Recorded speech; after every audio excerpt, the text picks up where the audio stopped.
Today we're tying a dead weight stone, kind of an offshoot of a pass rubber leg.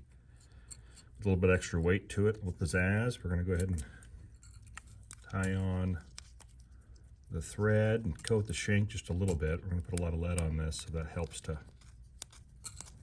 kind of secure it a little bit. We'll bring our thread back down to the bend of the hook, and then you'll see the bend, a slight bend about halfway up the shank, 3/4 of the way up the shank. We're going to start from behind that, about an equal distance to what's in front of that towards the bead, and we'll just begin by wrapping our lead wire around the shank.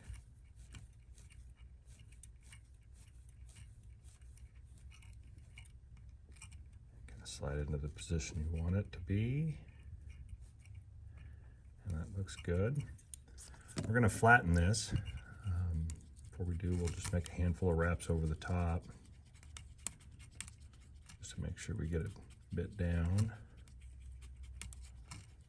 Kind of give this fly an underbody wedge. So I'm going to take a pair of pliers, flat, and I'm going to begin by just simply flattening that wire. You see it's wide there, kind of slenders down on the sides. It's going to make it a nice wedge look. A few more wraps up. It's not uncommon when you're flattening it to break the thread a little bit, so don't worry about that. Just wrap over the top of it and it should be fine. I'm going to take another piece of wire, double the length of that we did. I'm just going to wrap it in on the side. My side first. And wrap that all the way down and just let that taper behind it. And then flip it to the other side and wrap that down as well. And what that's going to do is make a nice profile, or more accurate profile, what a stonefly really looks like. You can see how it's slender there and widens out. Alright, so that's going to be our underbody. And then we'll take our thread back down to the bend, and we're going to attach black rubber legs for the tail. Divide that for the other side. Secure the rubber legs. Heavy copper wire. Set that alongside the shank. And then secure that down.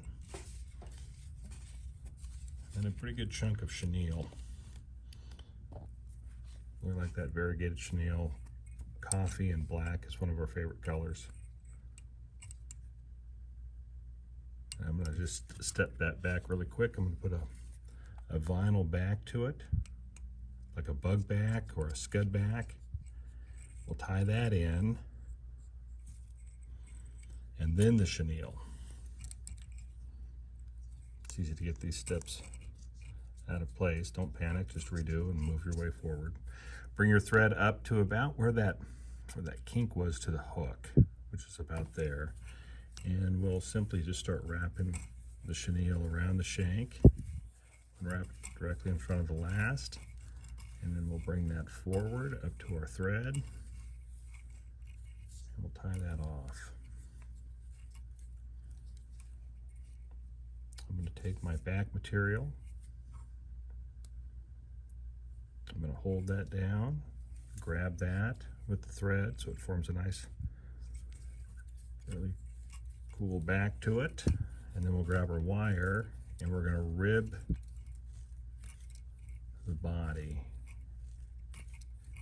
with that wire. This is a really heavy copper wire, size large. So you're not going to be really able to break that off. And you certainly don't want to use your fine scissors. So we have an old pair of scissors that have seen better days, and we'll cut that wire off with that. I'm going to take the bug back material, or the scud back material, throw that back, and get that out of the way. And then we'll take another set of rubber legs. This is going to form our first leg to it. secure that kind of on the top of the shank and then put it on the side. Then we're going to just flip that around to the other side and go underneath the chenille or on top of the chenille. Usually go underneath. And then I'll secure that. And that's your first set of legs. A couple wraps over the top, come that back.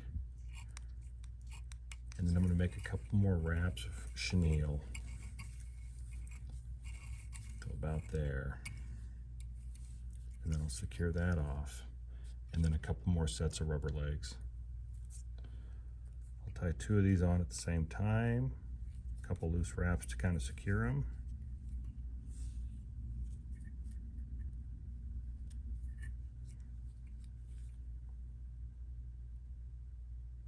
Pull one side, and then the other side, even them out a little bit. That looks really good right there.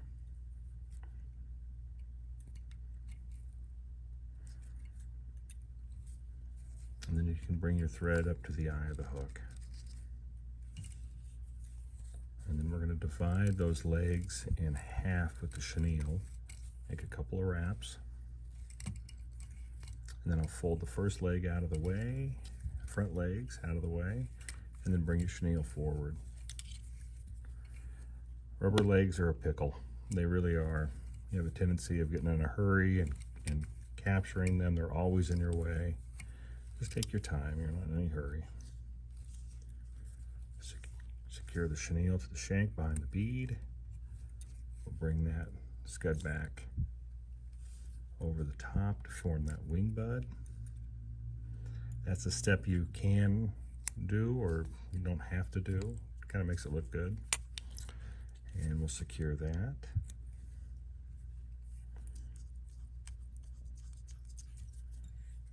Tie that off.